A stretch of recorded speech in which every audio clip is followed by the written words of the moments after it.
আসসালামু আলাইকুম রহমতুল্লাহি বরকাতুহু। আশা করি সকলেই ভালো আছেন।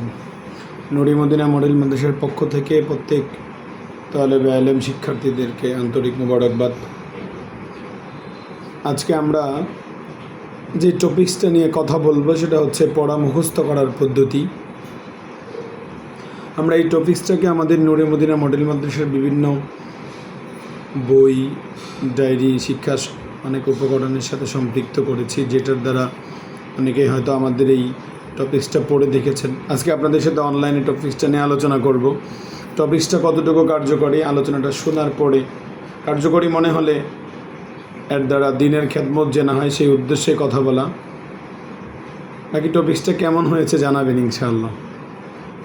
পড়া মুখস্থ করার জন্য যখন কোনো শিক্ষার্থী পড়তে বসবে, ক্লাসে বসবে, তার সর্বপ্রথম কাজ হচ্ছে নিজেকে সমস্ত চিন্তা চেতনা, অন্য কোনো চিন্তা ভাবনা থেকে একদম ফ্রেশ করে, সমস্ত চিন্তা ভাবনা থেকে নিজেকে দূরে সরিয়ে পড়তে বসা।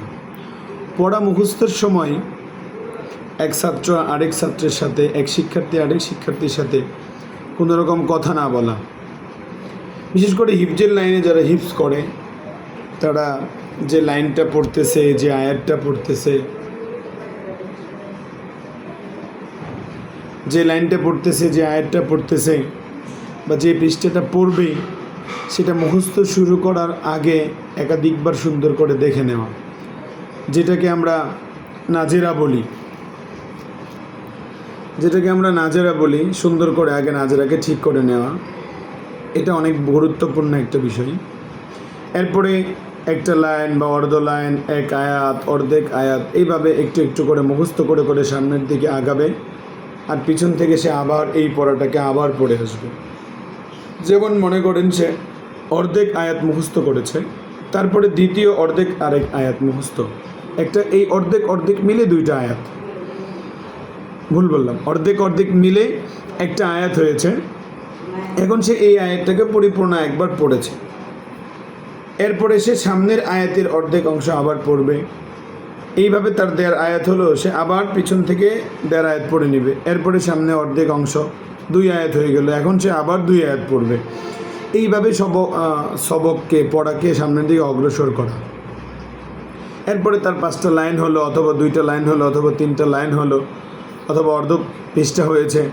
এখন কিতাব, কোরআন শরীফ, বই বন্ধ করে অথবা চোখে ওই দিকে খেয়াল না করে, না দেখে, নিজে মুখস্থ একবার বলার, 2বার বলার ট্রাই করা, যতটুকু মুখস্থ করেছি অতটুকু মুখস্থ আছে কি না। পড়া মুখস্থ করার সময় গল্পগুজব না করা, নিজের হাত, দেমাগ, মস্তিষ্ক অন্য কোনো কাজে ব্যয় না রাখা। যেমন আমরা অনেক সময় খেয়াল করি, আমাদের অনেক শিক্ষার্থীরা অথবা আমরাও এক সময় এরকমটা করেছি, যে পড়ার সময় এমনিতেই কোনো কিছু চুলকানো, কোনো কিছু ধরা, হাতে কোনো কিছু রাখা, হাতে এমনিতেই কলম রাখা অথবা পেন্সিল রাখা, এমনিতেই কোনো কিছু এরকম কোনো কিছু উপকরণ হাতের মধ্যে না রাখা। এরপরে হচ্ছে আমি যেই জায়গায় বসে পড়তেছি, এই জায়গায় যদি আমার কোনো সহপাঠী শিক্ষার্থী গল্প গুজব করে, আমাকে ডিস্টার্ব করে, আমার ব্রেন অন্যদিকে ক্যাচ করে, তাহলে সেই স্থান থেকে উঠে যাওয়া। এরপরে আমি যেই জায়গাটায় পড়তে বসছি, এই জায়গাটা যেন সুন্দর থাকে, পরিষ্কার পরিচ্ছন্ন থাকে। পরিষ্কার পরিচ্ছন্ন জায়গায় মন মানসিকতা ভালো থাকে, অন্যদিকে মন যায় না। এরপরে আরেকটি বিষয় হলো, এই ভুলটা আমরা মাঝে মধ্যেই করে থাকি, বিশেষ করে আমরা যারা বড়রা মুতাআলা করি, এরা একটা বিষয় পুরোপুরি না বুঝেই, একটা বিষয় পুরোপুরি মুখস্থ না করেই অন্য আরেকটা বিষয় পড়তে শুরু করে দেওয়া। বিষয়টা এমন হলে আমি যে আগে বিষয়টা বললাম, এই বিষয়টা আমার মাথায় থাকবে না। এই জন্যে আমি যে বিষয়টা মুখস্থ করার জন্য উদ্যোগ নিয়েছি, যে অধ্যায়টা, যে পৃষ্ঠাটা, সেটা আগে সম্পূর্ণ শেষ করবো ইনশাআল্লাহ। এরপরে আমি আবার সামনে অন্য পৃষ্ঠায়, অন্য সূরায়, অন্য আয়াতে আবার অগ্রসর হব ইনশাআল্লাহ। এরপরে আমি যা পড়তেছি, যে কথাটা আমি আগে বলেছিলাম, আমি যা পড়তেছি, কীভাবে পড়লে আমার এটা দ্রুত মুখস্থ হবে, এই জিনিসটা বুঝে নেওয়া। বিশেষ করে যারা হিফজখানার ছাত্র, এদের জন্য যে পৃষ্ঠাটা সে ইয়াদ করবে, সবক পড়বে, এটা নাজেরা খুব সুন্দর করে নাজেরা পড়ে রাখাটা, নাজেরা পাড়াটা, এটা খুব জরুরি। এই জন্য আমরা খেয়াল করব। এরপরে এই যে ছোটোখাটো কিছু পদ্ধতি আলোচনা করলাম, এই পদ্ধতিগুলোর মধ্যে পড়লে আমার এই ক্ষুদ্র জ্ঞান থেকে মনে হয় এই পদ্ধতিগুলো অনুসরণ করলে পড়া মুখস্থ করা একটু দ্রুত হবে, তাড়াতাড়ি মুখস্থ করা যাবে এবং পড়াটা নিজের মেধার মধ্যে, জিহানের মধ্যে খুব ভালো করে বসবে। সর্বশেষ যখন আমার পড়া হয়ে যাবে, আল্লাহ তাআলার শুকরিয়া আদায় করে পড়াকে শেষ করা এবং পড়ার আগে এবং পড়ে পারলে দুরূদ শরীফ পড়ে তারপর পড়া শুরু করা।